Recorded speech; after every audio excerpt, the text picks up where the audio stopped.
Welcome to Your Infinite Health. Are you getting older? Are you feeling it? How would you like to do that in reverse? We're your host, Dr. Tripp and LeNae. We've run an integrative medicine practice for 13 years. Together, we have 60 years of combined experience helping clients. We've helped tens of thousands achieve success in health and live longer, happier lives. In this show, we'll cover peer-reviewed and evidence-based integrative approaches to creating the health you've always wanted. We also share professional experience we see in the field every day. So if you're ready to feel, look, and live your best life, you're in the right place. Welcome to Your Infinite Health podcast. Tripp, LeNae. did you know that Spider-Man has a winter jacket made completely out of Mediterranean flatbread? What? Yeah, it's a pita parka. Oh my God. Pita parka. It's a pita parka. Thank you, LeNae. Okay, so we had a really good episode previously on testosterone as it relates to men and some misinformation, some benefits, what to look out for, symptoms, pellets. It was chock full of a lot of information targeted with respect to testosterone for men. And I wanted to kind of pick back up on the testosterone topic, but I wanted to shift to testosterone for women. Do you find Can we that talk about testosterone and prostate cancer? for women? Oh, wait, no. No. But, oh, wait, you want to talk about that now? Oh, well, no, I guess not. Well, Yeah. maybe we'll save that. Let's save that because I really want to go into. Aren't you glad I'm not a doctor? I really want to go into testosterone as it relates to women. Mhm. Because maybe women aren't aware, maybe there's women who aren't aware that they might need testosterone. I think a lot of men, maybe in the South specifically, aren't aware that women need testosterone. Why is that? May I ask? It's just maybe not something that is in their awareness. I don't know. So anyway, let's clarify. First of all, do women need testosterone replacement therapy? Well, women need testosterone. Yes. Why? Because it's a component of basic hormone physiology for women also. It's just like for men need estradiol and estriol and Oh, yeah, we'll have to have another estrone. topic about I mean, that. Yeah, I mean, those are really important hormones for both men and women, yeah. So at what age do you find that a woman may need to start getting into replacement for testosterone?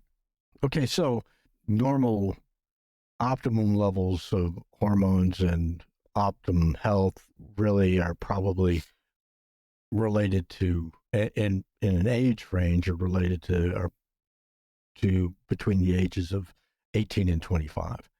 So 18 to 25 are those optimum ranges, and that we have a complete resource of stem cells and things like that that can replace any deficits immediately. However, after the age of 25, that those resources, and that's on the average, it may be a little longer, a little shorter, depending on the individual, but what happens is that those stem cells then decrease and they're declining, and the available repairs are not present. So typically levels tend to start gradually declining after 25 or so. And certainly by the age of 30 or so, female hormones are already starting to trend off. And the most sensitive of those are DHEA, testosterone, and then subsequently later on in the later 30s, the progesterone starts to fade. And then obviously in the later 40s, basically estradiol starts falling off. And all of those follow that same pattern for all women. So realistically speaking, females after the age of around 30 or so are probably sensing to a certain degree the effects of testosterone deficiency. So, like, what would they be experiencing? What are some of the symptoms that a woman might experience? So, testosterone and estradiol in women actually assist their mitochondria to produce energy. Can you tell Tracy in Wisconsin what mitochondria are? So mitochondria are little organs inside the cell that actually produce our energy. So they actually produce the ATP that serves the cell for ATP adenosine triphosphate, which is an energy source for most of the reactions in the body. And that ATP is produced mostly in the mitochondria. Not to be confused with the midichlorians from Star Wars. Yes. Well, I'm wondering if there was a correlation there, actually, but yeah, not to be confused. Okay. So anyway, continue on. So around the age of 30 or so, all the hormones are starting to drop off, and that we see DHEA and let me talk a little bit about DHEA on the side here. DHEA is dehydroepiandrosterone, which is a mother hormone, so to speak, that helps the adrenal glands and the ovaries produce testosterone for women. So DHEA is then it is probably the most sensitive, and its production starts declining earlier on, and then testosterone responds by dropping also, ultimately. So sometimes in my practice, I can have testosterone level, more optimal testosterone levels achieved simply by administering DHEA. And that is sometimes, but very often, the effect is not as significant as giving just a teeny tiny bit of testosterone, which actually women, you were talking about symptomatology. I think women tend to have the same symptomatology as men. I mean, they'll be a little moodier, their focus won't. I don't think you used the word moody when you were describing symptoms for men. I didn't. No, you did not. My bad. Yeah, so men are moody also. Don't we know it? Yes, we do. What? Yeah, so moodiness, melancholy, that type of thing can be quite prevalent in individuals without adequate testosterone levels. And so women can have that too. It doesn't have the same intensity of effect as insufficiencies in estradiol for women, but it's still, testosterone is actually converted into estradiol. So by an aromatase, which basically takes the testosterone and turns it into estradiol. So testosterone is a source of estradiol for women. Interesting. Yeah, really. Okay, so symptom-wise, a woman can become moody, melancholy. Does she also, because when we were talking about men, you really only mentioned loss of focus and memory. That's all the same symptoms. So repeat those for the woman who might not have been listening to testosterone for men. The symptoms are? Oh, right. So lack of focus, stamina, memory, some short-term memory loss. And that brings up actually there's an interesting correlation with dementia and testosterone in both men and women. There's an inverse relationship between testosterone concentration and the presence of, for example, certain protein markers of Alzheimer's disease. So it's just an interesting correlation. I'm not sure that they've proven a causative effect, but it's definitely a correlation. So memory loss, lack of focus, lack of stamina, lack of energy could cause muscle deterioration. So that also starts happening in the early 30s. So the sarcopenia of aging is what that's called. Sarcopenia being the loss of musculature, and that's correlated with aging. So as women and men lose their testosterone or have suboptimal testosterone levels, they're much more prone to losing their musculature, their bony density. So Testosterone plays a role in women also for bone density. So testosterone and estradiol together are directly correlated with osteopenia and osteoporosis. So all of those things, if they're not just remain in those optimum levels, then these individuals have a much greater propensity to develop these metabolic and corporeal problems over the course of time.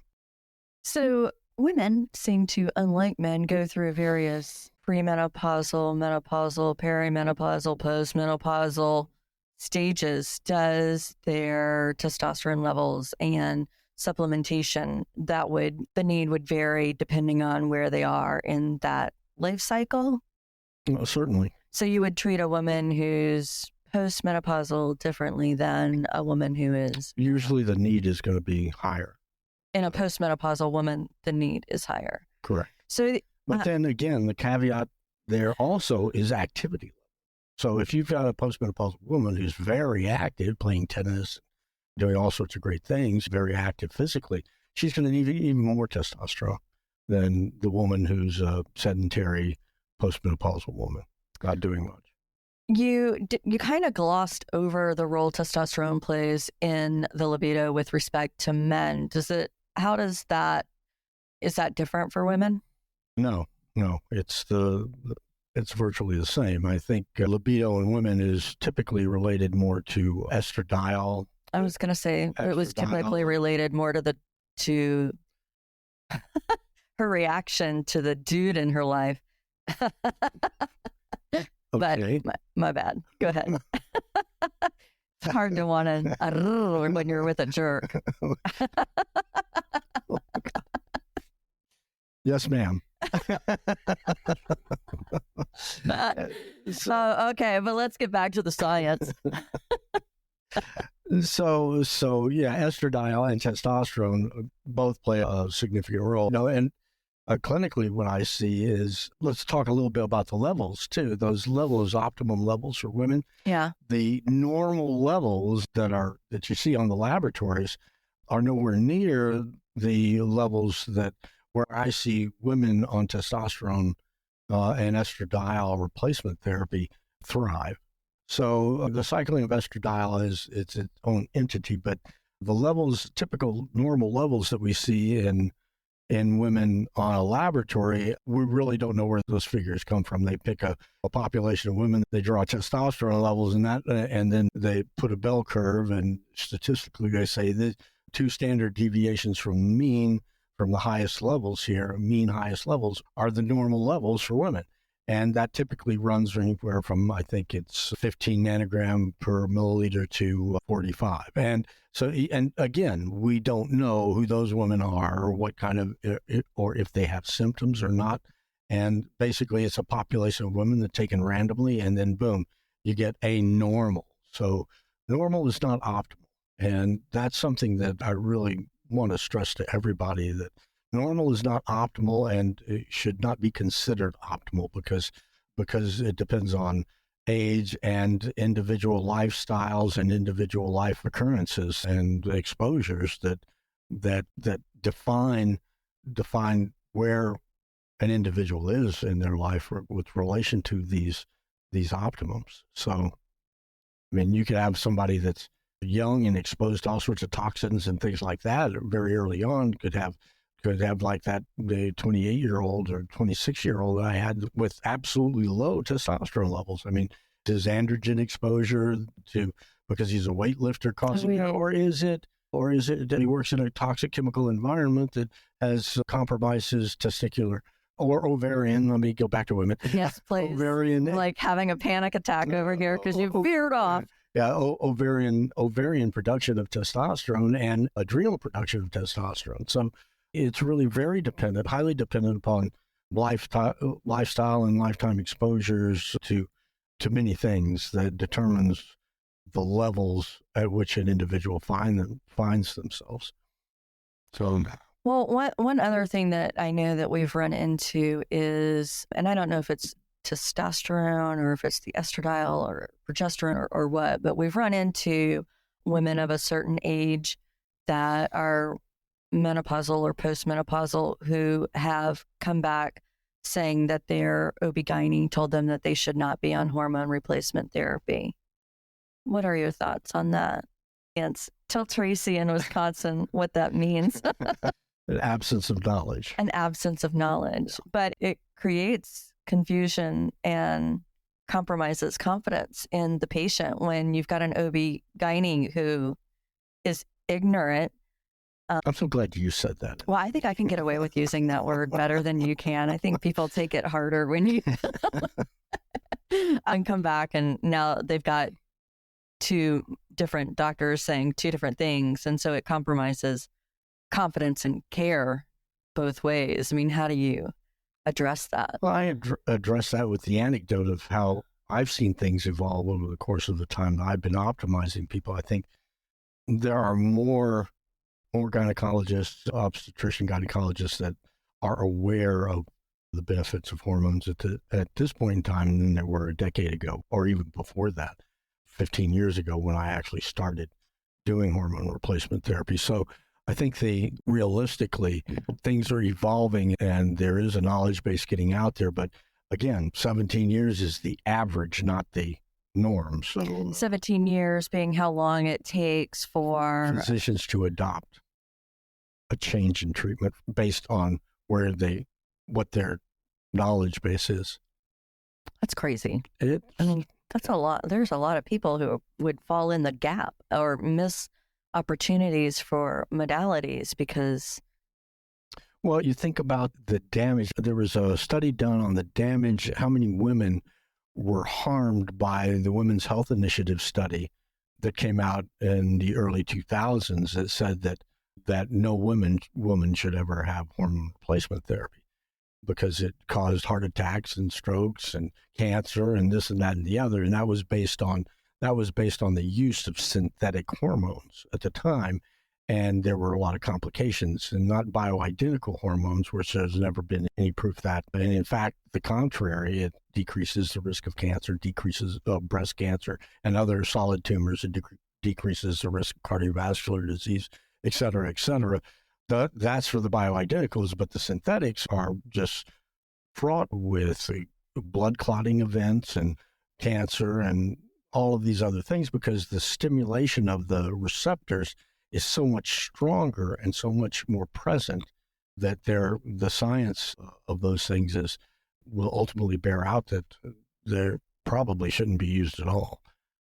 What, synthetics? Synthetics. Yeah. So I think that a lot of that old data from the synthetic study is still being imposed upon patients by ignorant physicians. Well, and that's because you think about oral contraceptives, and I hate to say it, but my father was there for the initiation of, and was the nation's best salesperson for three years in a row for oral contraceptives and from Orthonovum and branch of Johnson & Johnson back in the 60s? 60s, yeah.